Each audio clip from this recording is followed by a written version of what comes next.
Assalamualaikum warahmatullahi wabarakatuh. Nama saya Siti Azzaul Nikmah dari kelas 4 BIA 1.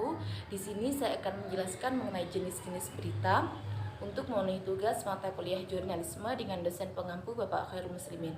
Jenis-jenis berita. Terdapat 6 jenis berita. Yang pertama straight news, yang kedua investigative news, yang ketiga explanatory news, yang keempat interpretative news, yang kelima depth news, dan yang keenam feature story news. Yang pertama straight news.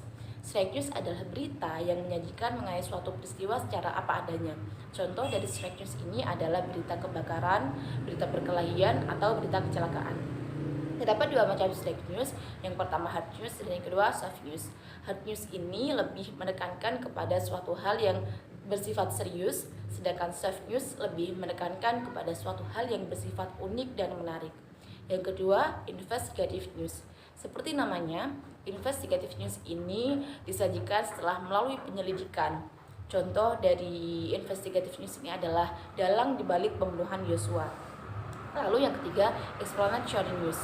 Explanatory news adalah pengungkapan berita, di mana berita tersebut mengungkapkan detail kejadian peristiwa tersebut terjadi. Contohnya seperti menggali lebih dalam siapa pembunuh dari Yosua.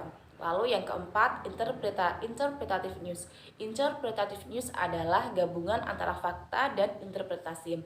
Dalam penyajiannya, biasanya interpretative news disertai dengan komentar. Lalu yang kelima, depth news. Depth news adalah pengembangan berita, di mana berita tersebut sudah ada sebelumnya namun belum terselesaikan dan dapat ditinjau kembali. Contoh dari depth news ini adalah kasus hilangnya aksenya yang lalu ditemukan tenggelam di Danau UI, namun sampai sekarang belum menemui titik terang apakah aksenya itu dibunuh ataukah bunuh diri.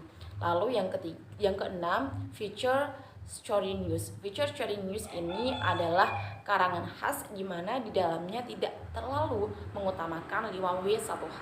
Contoh dari feature story news ini adalah berita mengenai destinasi wisata atau kuliner. Terima kasih.